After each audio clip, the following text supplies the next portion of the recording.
Hi guys and welcome back po sa Tarot Page Philippines, and sa video na to gawin po natin ang weekly horoscope for April 22 hanggang 28 para po sa mga kaibigan natin na merong Sun, Moon at Rising sign na Pisces.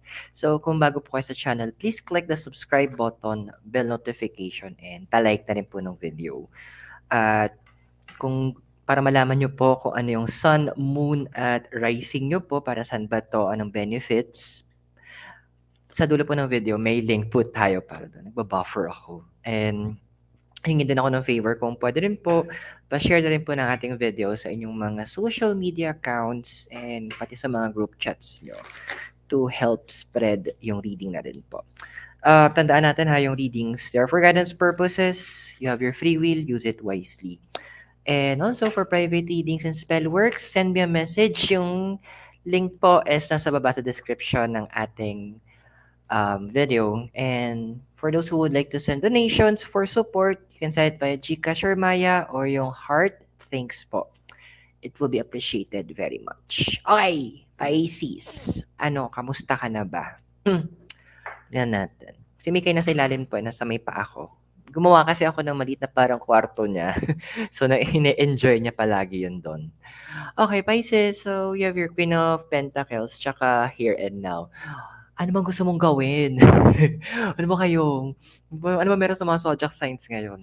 Dahil ba patapos na ang Mercury retrograde sa lingduntot, kaya medyo kumakawala tayo sa ating mga safety zones? Nagpa-plan na kayo? Kasi what I'm seeing here sa card mo, Pisces, is meron ka mga internal plans na gusto mong gawin, pero andun yung point na you feel limited. Parang feeling mo kulang yung um, lugar or kulang yung space na paggagawan mo. Na parang ang dami, parang alam mo yung parang congested na yung paligid mo. Na parang ang daming nakapaligid sa, ang daming masikip, ganun. Ang sikip ng paligid na ang dami kasing nangingialam din at the same time. So, andun yung part mo na parang alam mo yung ayoko ng movie, yung ayoko masikip, ayoko madumi. Yung sinabi ng character. Filipino film yun eh. So, andun yung point na yun yung settings mo ngayon. Andoon yung hindi lang mindset eh. Parang andun din yung heart mo na you need something, you need freedom. Yun yung pinakamagandang term. Naghahanap ka ng paano ka makakawala doon sa pangat ng term, kinakasadlakan mo talaga. So, andun yung point na you need help, you need freedom, pero hindi mo alam paano siya gagawin. Hindi mo mawari pa paano mo ipo-pursue o bibigyan yung sarili mo tong freedom na kailangan mo. Now, let's check. Ano ba yung nag-hold back sa'yo para sa freedom mo? Ang Magician. Tsaka number 2, Yin. So, tong dalawang card na to nagpapakita kasi na yung iba sa inyo, what I'm seeing here ito yung description ng bakit pumipigil. There's a certain responsibility kasi na kung saan ang hirap kumawala. Parang yung iba sa inyo feeling ama't ina at the same time, iba naman feeling na kapatid or feeling na kayo yung supervisor, na alam mo yung point na nilagay kayo sa isang position of responsibility na hindi niyo tuloy alam paano niyo kayo gagalaw. Yung pagkalagay sa inyo is either by choice o dahil sa mga kaganapan sa buhay, kaya napunta ka sa kalagayan na yon, o andun yung punto na inimpose lang sa inyo, parang para sa mga panganay, 'di ba na, "Oh, panganay ka, ikaw bahala sa mga kapatid mo." Talaga ba? So, andun yung point na you're trying, these responsibilities are getting you nowhere. Totoo, parang at some point kasi nasanay ka, eh. Nasanay ka na ginagawa mo 'to, nasanay ka na eto yung kinalakihan mo na, pero kasi yung kinasanayan mong yun din yung pumipigil sa'yo para makaangat ka, eh. Para ma-pursue mo yung mga gusto mo. Alam mo yung parang ganito yung concept, na gusto mag-aral nung bata pero dahil kulang yung pera, walang pangkain, walang pambayad ng mga utang, napipilitan siyang magtrabaho. Sounds familiar, 'di ba? Ang dami nating alam dun na mga bata nasa lansangan na gano'n yung pakiramdam nila, na gano'n yung pinagdadaanan nila. Hindi nila kasalanan pero sila yung nagbabayad. So, parang gano'n din yun sa'yo. Hindi mo naman ginusto, pero ikaw yung nandoon. Kaya andun yung point din na merong iba sa inyo may mindset na 'pag nagkaroon kayo ng pamilya, ayaw niyong maranasan nila yung ayaw niyo na pagdaanan din na magiging supling niyo yung nararanasan niyo. Iba naman sa inyo ayaw na magpamilya kasi nga parang nakikita na yung nangyayari parang, "Ay Diyos ko kung ganito yung mangyayari." And worse, may iba akong nakikita dito na parang gustong gamitin na lang yung pag-aasawa, pag-aanak, pagpapamilya para takasan yung current na problema. Ay dude, wag yun. Yung pangatlong option, hindi yung pangatlong dahilan, hindi maganda yun, ha? Kasi kawawa naman yung magiging mga supling din. Okay? Tingnan natin ano ba ang, ano mo, crown mo. Ace of Wands. Tapos time to go. Well, hindi naman to para sa lahat, pero medyo specific to mga to. Sa may mga sun, moon at rising ng Pisces. So, aalis kayo for the sake na maayos niyo yung problema? Ato, aalis kayo dahil gusto niyo umalis para sa work? Gusto niyo umalis para makatulong? Medyo diskumpiyado ako sa planong mo 'to, ha. Kasi andoon na parang ang nakikita ko dito, gusto mo siya in the sense kasi eto yung sinasabi sa'yo na gustuhin mo. Hindi mo talaga siya totally gusto. Kumbaga, may mga nagpaparamdam sa'yo na eto lang yung option na available, para sa'yo, pero ang totoo hindi. May iba kang mga options, eh. But moving out is really one of your desires. Umalis ka dun sa kinakalagyan mo is something na ninanais mo talaga. Which is, I would strongly agree na tama. Kasi kailangan mong makahinga. Kailangan mong maiba yung environment mo. Kailangan mo magkaroon ng moment na kung saan you will be better. You will feel better, you will feel free. Makakaramdam ka ng parang, eto ko, maramdaman mo yung sarili mo. Kasi may point na pamamanhid ka na rin eh. Nangyari sa'yo, Pisces. Foundation mo, Six of Wands, tapos by the book. Well, sacrifice talaga, yun yung meron ka. It's something na naging parang feeling mo normal lang na nagsa-sacrifice para sa mga taong mahal mo. Parang andoon yung point na nagkaroon ka na ng paniniwala na, "Ay hindi, mahal ko sila, kaya gagawin ko 'to para sa kanila." Medyo kakalabanin ko yung part na yon kasi sa pagmamahal, kapatid, madaming paraan ng pagpapakita nito. Yes, sacrificing is one of them, pero gustong ipaalala sa'yo ng card na you have sacrificed a lot for other people. Sabi nga nung card ng by the book, na ang dami mong binitawan na opportunities para sa sarili mo, para mag-grow ka in the past. Hindi pa ba sapat na sacrifice 'yun? Um, Paalala lang, ha, hindi ka naman pinanganak siguro para maging sakripisyo. Hindi ka naman pinanganak siguro para ikaw ang lumutas ng problema ng mga tao sa paligid mo. Andun tayo sa point, yes, that no man is an island.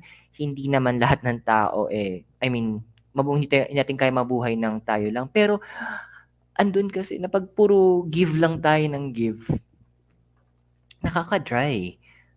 Parang sa balon, kaya hindi naubos yung balon kasi kahit nagbibigay yung balon, andun kasi na meron din siya natatanggap, sabihin natin galing sa mga ulan o galing sa bukal, may pinanggagalingan. Same thing with you. Hindi pwedeng puro bigay ka lang. Hindi pwede na puro sakripisyo ka lang. Kailangan medyo abayusin natin 'to, ibalanse natin, ha. Kailangan mo din tumanggap. Sa recent past mo, silipin ko nga, Three of Swords, truth be told. Alam mo yung medyo sumasakit yung ulo ko, sa parang yung ginawang mindset para sa'yo na that love is only about sacrifice. Malawak ang pagmamahal. Parang ganito, eh. Oo, mahal ko yung mga kapatid ko. Pero 'pag may kasalanan sila, kailangan na pagdusahan kung ano yung, um, consequences nun. Kailangan lang harapin kung ano yung nagawa nila. Sa'yo din. Papaano matututo yung mga 'yan dun sa mga pagkakamali na kung hindi nila aakuin yung pagkakamali na kung hindi nila haharapin na, "Ay, mali ako, dapat pala ganito."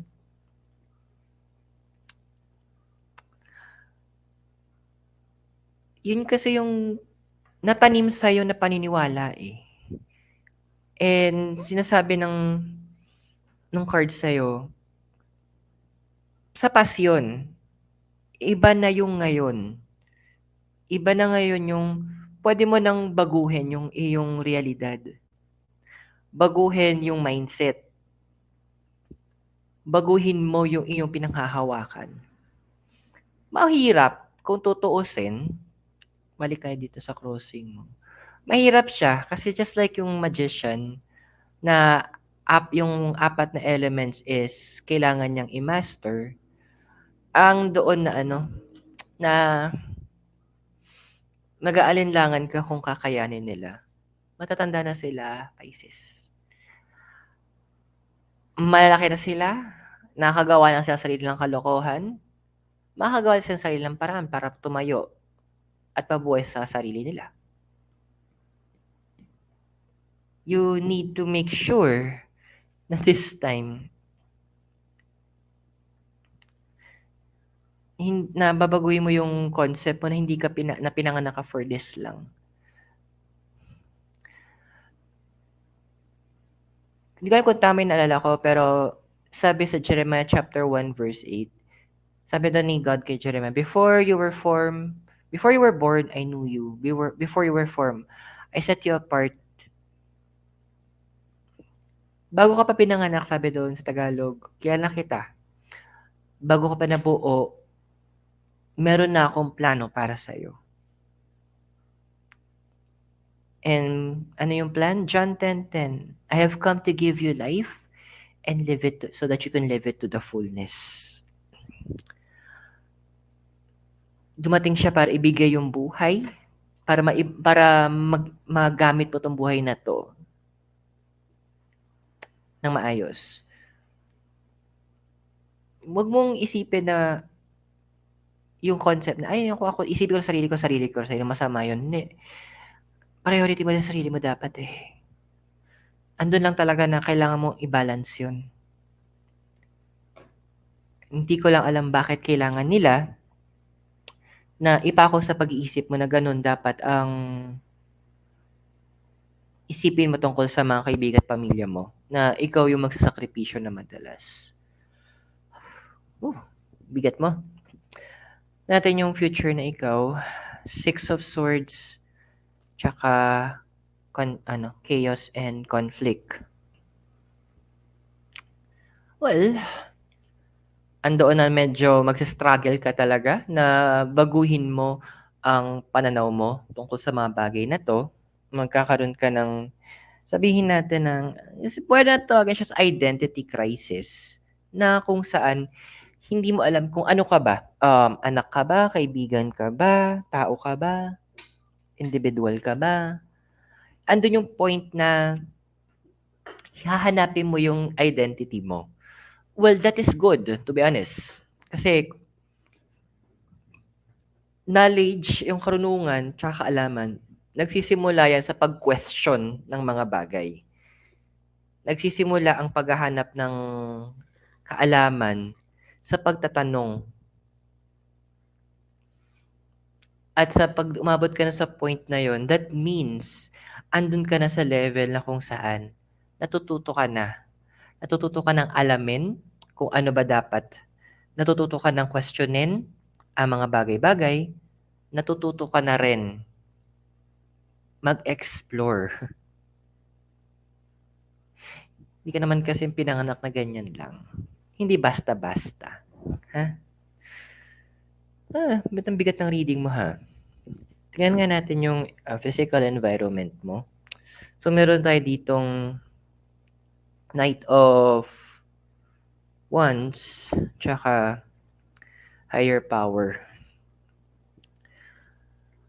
Well, siguro isang advice lang din sa'yo. Or isang, hindi actually advice eh. Isang paalala ng mga baraha. Hindi ka nag-iisa.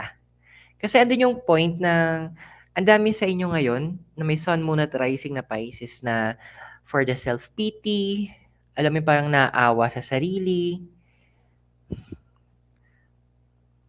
Okay lang yun eh. Pero kasi ang nangyayari, medyo nilalamon ka na ng ganong klaseng emosyon.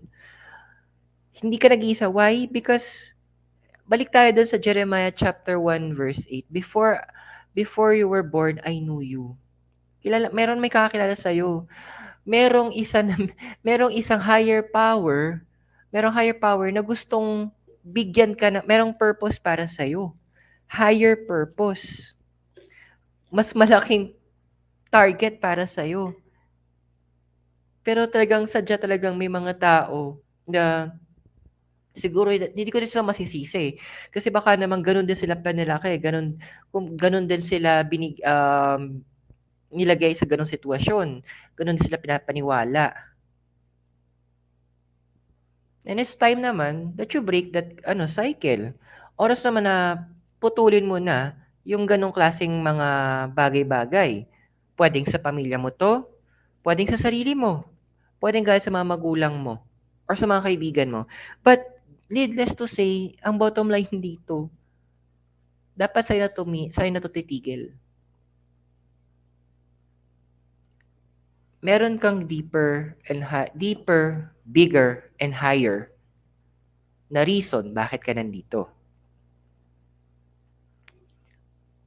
Yun yung kailangan mong sundan. Pero saan yun? Paano mo malalaman kung hindi ka mo natitigil? Para pakinggan mo yun na nasa puso mo. Which is yung emotional environment mo, justice. Tabang weird oh. Justice, tapos to be fair. Sa emotions mo to. Literal, kailangan ng hustisya ng puso mo. Literal, kailangan, andun yung point na sinasabi na ng puso mo, sinasabi na nung ikaw na nasa loob, Hoy, may mga bagay kang kailangang bigyang pansin. May responsibilidad ka sa iyong sarili. May mga bagay ka na kailangan tuparin para sa sarili mo. May mga bagay, ang dami, di ba pa? Ang dami. Hindi lang may mga kailangan kang ibigay. You have a responsibility. Yung iba sa inyo nagsa-struggle in finances o sabihin, kasi pa na kaming mahirap blah, blah, blah. Hindi mo kasalanan yon. May nagsabi sa akin noon, Aero, kung pinanganak kang mahirap, hindi mo kasalanan. Pero kung mamamatay kang mahirap, mag-isip-isip ka. O kung mabubuhay ka na mahirap ka, mag-isip-isip ka, bakit ganun? Kasi unang part, hindi mo kasalanan. Pero may magagawa ka along the way eh. May mga pwede kang kuhanan ng tulong. Oo, sabihin natin ang hirap ng kumuha ng opportunities. Pero once na ang universe nagbukas opportunities yan sa tamang timing. You just need to be ready. And also, once you're ready, andun din dapat na willing ka to take the risk. Na go ka, na kunin mo yung kung ano man yung sabi nga ni Elsa, to the unknown. Literally, ako nahihirapan para sa'yo. yung bigat ng pakiramdam kasi hindi mo naman deserve yung ganitong klaseng treatment. Hindi ka pinanganak para sa ganun lang, ha? Hindi ka pinanganak para doon. Your hopes and fears, 9 of Pentacles, tapos Young. Well, kung natatakot ka na maniobrehin yung buhay mo, sarili mong buhay, kailan ka pa matututo na ikaw naman ngayon ang humawak ng sarili mong buhay? Parang sa pagluluto, 'di ba? Kailan ka matututo magluto? Eh, may nagluluto pa naman para sa akin eh. Oh, yun nga, meron nga. Sa ngayon, paano bukas? Paano susunod na araw? You also need to learn yung life skills, di ba? Di man pwede umorder na umorder. Good luck naman, ubos ang pera. You need to also learn. You need to also allow yourself to expand in that way. Kailangan mong bigyan ng paragan yung sarili mo na mag-venture out doon sa tinatawag nating comfort zone. Yes, nakakatakot lumabas, pero doon ka matututo eh. Doon ka magkakaroon ng mas malalim na purpose in life eh. Mas mabigat na mga karunungan eh. Kapag lumabas ka sa comfort zone mo. Possible future mo, 8 of Pentacles, new life. Alam mo, I hope hindi mangyari to. Kasi ang dami sa inyo na hindi pa rin magde-decide na parang, next time na lang. Kasi ito yung paniniwala ko, pinanganak akong ganito. Well, kung di ka magde-decide, actually, not making a decision is already a decision. Ang hindi pagpili ng desisyon ay desisyon na. Yeah, expect na same things will happen. Actually, ang nakikita ko pa nga dito, may possibility na maapektuhan ang finances mo along the way. Which is isa sa mga karamihan sa inyo sa House of Pisces is issue yon. So it's time that you make a decision.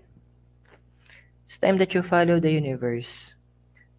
Oras naman na palitan mo yung luma mong paniniwala tungkol sa sarili mo. Natignan mo naman yung sarili mo mula sa mata ng sansinukob. Tingnan mo yung sarili mo mula sa mata ng lumikha sa'yo. You're created for greatness, for goodness. So I hope nakatulong yung reading para sa'yo at tandaan yung mga readings natin. They are for guidance purposes. May free will tayo, gamitin ito na maayos. At kung bago po kayo sa channel, please click the subscribe button, bell notification, and palike na rin po ng video. At pa-share na rin po siya sa mga social media accounts nyo, including your group chats. For private readings, please send me a message to my Facebook page. The link is in the description below. And also even for spellworks, doon na rin po. At kung gusto niyo mag-send po ng donations to support our channel, you can send it via GCash Maya. The numbers at below. Sa baba lang po. And also you can also use the thanks button. So Pisces, maraming salamat sa'yo. God bless. Namaste, Hare Krishna, and blessed be. Naway magkita tayo very soon. And all the way here from La Trinidad, Benguet. Keep safe and goodbye for now. Thank you.